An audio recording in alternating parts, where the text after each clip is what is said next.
Hello beautiful humans, welcome back to the Sassy Chats. I'm Bethany aka VXSassy2 on the old Instagram, and if you're new here then buckle up because you're in for a ride. This isn't a place for small talk, no babies, we're going deep, we're going real, and we talk about the stuff that often people only whisper about behind closed doors.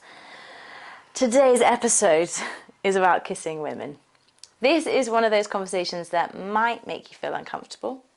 It might make you think, but it will definitely make you feel less alone in this messy, magical world that we live in.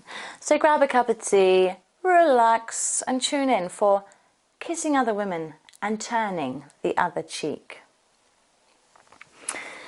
I get so extremely awkward when a female friend wants to greet me with a kiss on the lips.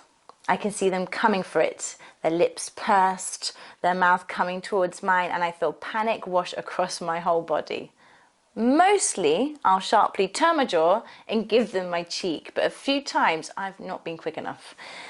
Or maybe I decided to be brave and I've matched their smooch. One time I confronted a smoochy friend about it. I told her, I'm not used to kissing friends on the lips, so I always panic when you say hello or goodbye because I don't know what to do.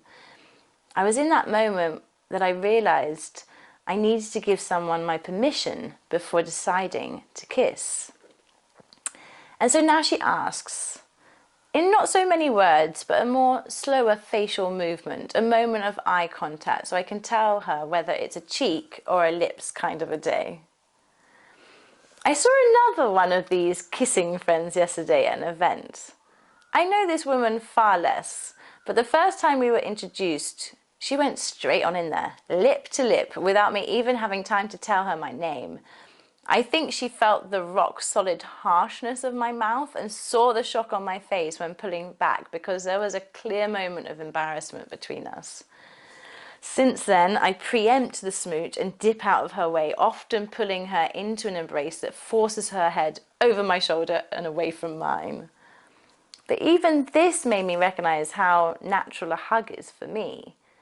Whereas for many, this type of physical contact of hugging can be highly uncomfortable.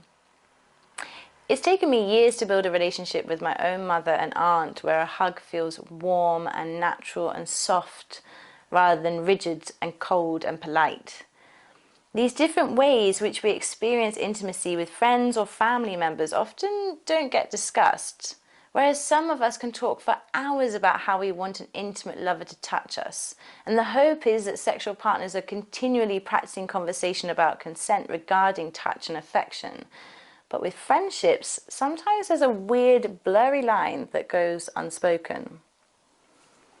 In my own early 20s, I had a beautiful friend, let's call them G, who used to love to snuggle in bed.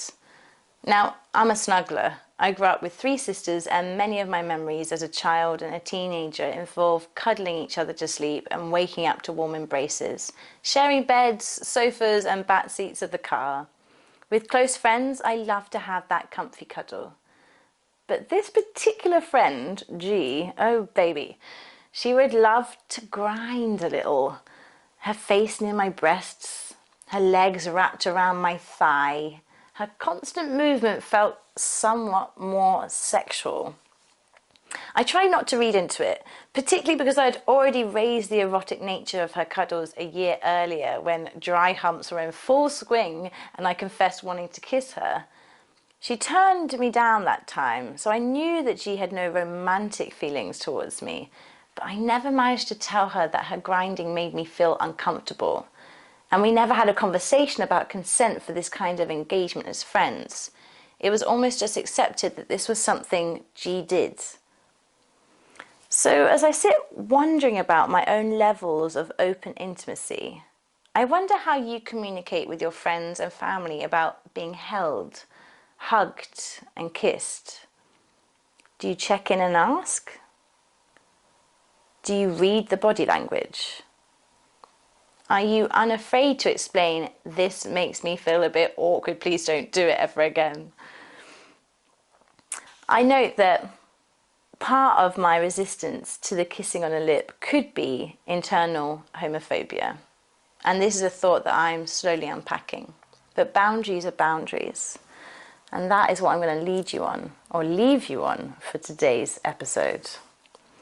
If this resonated with you, if you felt seen, if you felt called out, if you felt less alone, then you need to check out my newsletter, because what you just heard is just the beginning. And every week in my Substack newsletter, I share raw, unfiltered stories like these, but with visuals that bring the experience to life. Self-portraits, mostly naked, intimate moments, full vulnerability that you can't get anywhere else, because I don't share it anywhere else.